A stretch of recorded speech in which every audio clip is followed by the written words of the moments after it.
ఆ మార్క్స్ ఏమన్నాడు అని అంటే religion as the opium of people అని. ఓపియం అని అంటే జర్మన్ భాషలో ఏంటిది అని అంటే, ఇప్పుడు ఇందులో ఎంతమంది హాస్పిటల్లో ఏదో ఒక రకమైన సర్జరీకి పోయారండి?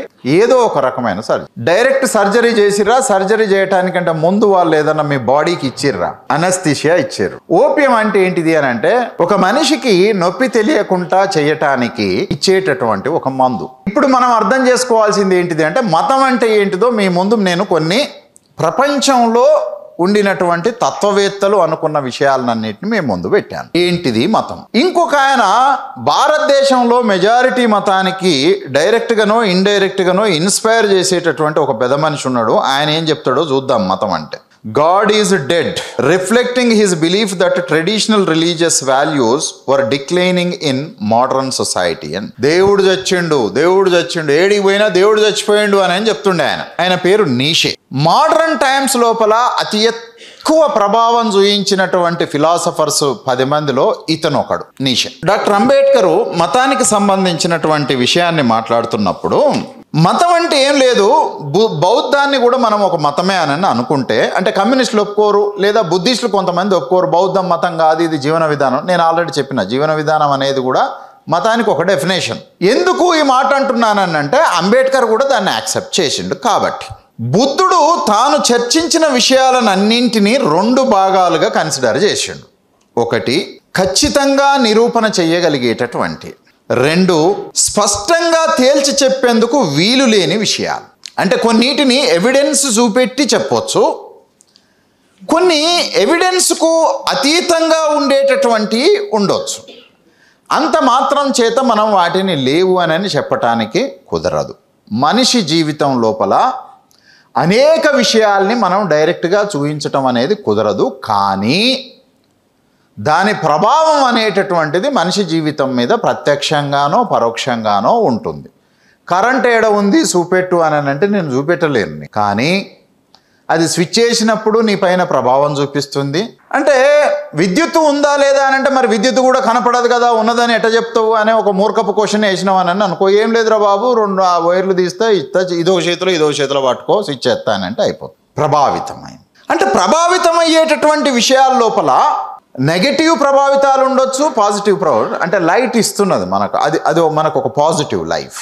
అయితే అది రివర్స్ కాన్సిక్వెన్స్ కూడా ఇస్తుంది. కానీ మనం దాన్ని ఎట్లా వాడాలనేటటువంటి ఇంగిత జ్ఞానము అనేటటువంటిది ఒకటి ఉంటే దాన్ని మనం పాజిటివ్గా వాడుకోవటానికి అవకాశం ఉంటుంది.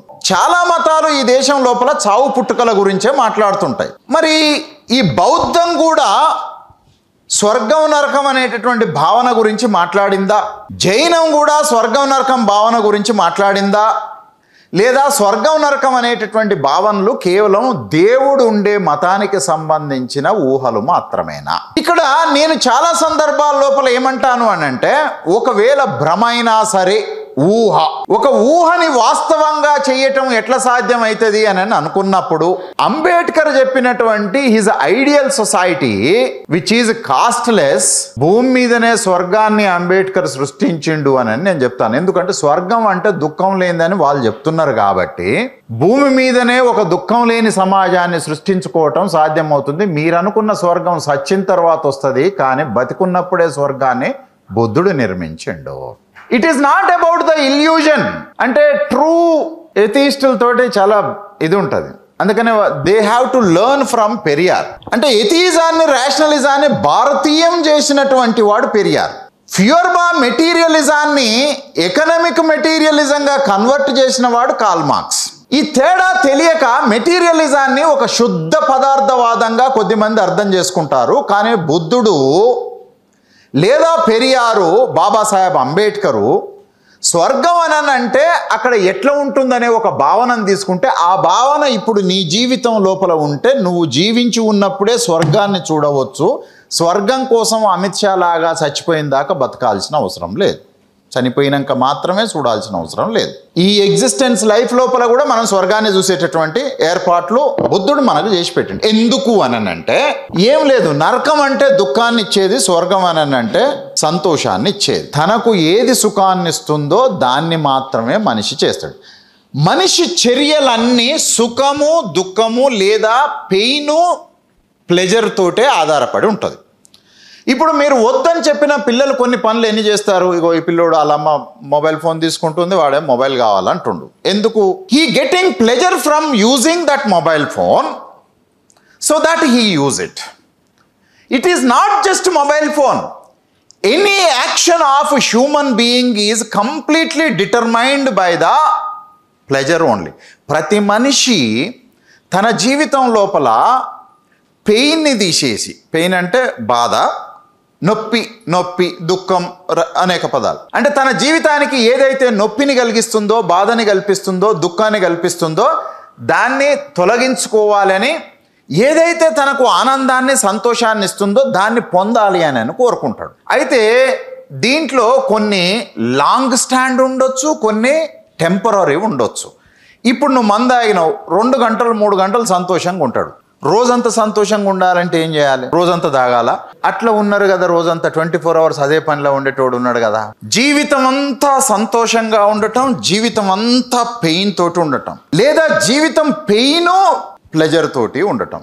అయితే బుద్ధుడు ఏమంటాడు అంటే, కొంచెం యూటిలిటేరియన్ థియరీని కూడా బౌద్ధం లోపల మనం చూడొచ్చు. బుద్ధుడే ముందు చెప్పి ఉన్నాడు 1000 సంవత్సరాలకు ముందు. కాబట్టి యూటిలిటేరియన్ థింకర్సు డైరెక్ట్గానో ఇండైరెక్ట్గానో బుద్ధుని నుంచి కూడా కొంత కాపీ కొట్టారు. మనిషి జీవితం దేన్ని నిర్ణయిస్తుంది అంటే, మనిషి తను పొందాలనుకునేటటువంటిది మాత్రమే మనిషి చర్యల్ని నియంత్రిస్తుంది. అరే బాబు తాగకరా, తాగితే కుటుంబం ఖరాబ్ అవుతుంది, అది ఇది అని నువ్వు చాలా సూత్రాలు, నీతి ముచ్చట్లు అన్నీ చెప్తా ఉంటావు. నీకు తాగనికి చేత కాదు కాబట్టి అటు చెప్తావు. ఇప్పుడు తాగుతుండు, వానికి ఆనందం వస్తుంది.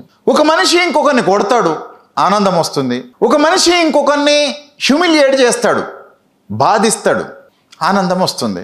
ఒకడికి పెయిన్ వస్తుంది హ్యూమిలియేషన్ వల్ల, ఇంకొకడికి ఆనందం వస్తుంది. నేను నిన్ను తిడితే ఆ తర్వాత నెక్స్ట్గా వాడిని ఎట్లా తిట్టింది తెలుసా, మొన్న ఇంకా కొడుకు చచ్చిపోయింది అని అంటావు నువ్వు. అంటే వాడిని తిట్టడం నీకు హ్యాపీ చేసింది. కానీ ఆ తిట్టుని రిసీవ్ చేసుకున్నవాడు, ఎవరినైతే నువ్వు తిట్టినవో వాడికి బాధ ఉన్నది కదా. అంటే ఒక మానవ చర్య అనేటటువంటిది ఏకకాలం లోపల ఒకరికి దుఃఖాన్ని, ఒకరికి ఆనందాన్ని ఇస్తుంది. మనిషి చేసే పని ఏంటిది అంటే, పెయిన్ని ఏదో ఒక మేరకైనా తన జీవితంలో తగ్గించుకొని ప్లెజర్ని ఏదో ఒక మేరకు పెంచుకోవడం కొరకు మనిషి పనిచేస్తాడు. అసలు మనిషి లైఫ్ అంతా ఇదే. నీకు ప్రాపర్టీ కావాలనుకుంటావు, బంగారం కావాలనుకుంటావు, కొత్త బట్టలు కావాలనుకుంటావు, రీబ్యాక్ షూ కావాలి అని అనుకుంటావు, గోల్డ్ బ్రాస్లెట్ కావాలి అని అనుకుంటావు. నువ్వు ఏది కావాలనుకున్నా అది నీకు ఆనందం ఇస్తుంది, దానికోసం నువ్వు చేస్తావు. నువ్వు ఏది చేయొద్దు అని అనుకుంటావో దానివల్ల నీకు దుఃఖము, బాధ, పెయిన్ కలుగుతుంది కాబట్టి నువ్వు ఆ పని చేయవు. బౌద్ధం ప్రకారం దీన్ని మొత్తంగా ఏది ఆనందం ఇస్తుందో అది చేయటం, ఏది దుఃఖం ఇస్తుందో అది చేయకపోవటం అనేటటువంటిది అట్లా కుదరదు. మనిషికి ఒక మారల్ ప్రిన్సిపల్ అనేటటువంటిది డిటర్మైనింగ్ ఫ్యాక్టర్గా ఉంటాయి. అంటే మనిషిని ఏది నడపాలి, బండిని పెట్రోల్ నడిపినట్టుగా, ఇంజన్ నడిపినట్టుగా, నీ శరీరాన్ని గుండె నడిపినట్టుగా మనిషి యొక్క చర్యల్ని, జీవితాన్ని కూడా నడిపించేటటువంటి ఒక సూత్రం ఉండాలి అంతర్లీనంగా. అది ఒక మనిషిని మాత్రమే కాదు, మొత్తం మానవ సమాజాన్ని అంతా అదే నడుపుతుంది. అది ఒకరికి, ఇద్దరికి, ఒక దేశానికి ఇంకో దేశానికి కాదు, ప్రపంచం అంతటికీ ఒకే రకంగా ఉంటుంది అని.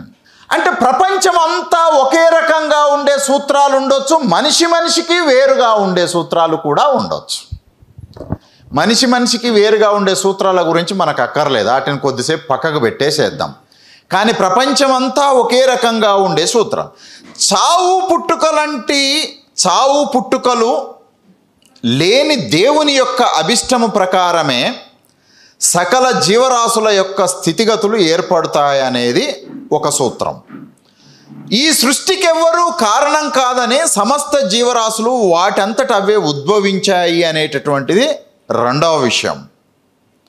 మతం అనే పదానికి గల అర్థం కాలగమనంలో మార్పు చెందుతూ ఉండటం వల్ల వివిధ కాలాల లోపల మత విశ్వాసాలు సైతం మారుతూ వచ్చాయి అని.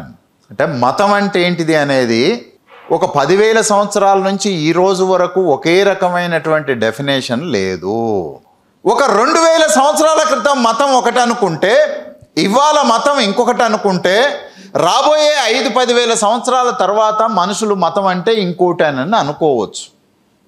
ఎందుకు అనంటే దాని పట్ల ఒక స్థిరమైనటువంటి ఇది మతము అని చెప్పగలిగేటటువంటిది లేదు. మనిషి జీవితాన్ని ఏ ఏ విషయాలైతే మారుస్తూ ఉంటాయో ఆ మారుతున్న దాని ప్రకారమే మతం అంటే ఏంటో కూడా మారుతూనే ఉంటుంది. ప్రపంచంలో మనం ఇప్పుడు పాటించేటటువంటి మతాలన్నింటి లోపల అతి ఎక్కువ మతాలు వెరీ రీసెంట్ రిలీజియన్స్.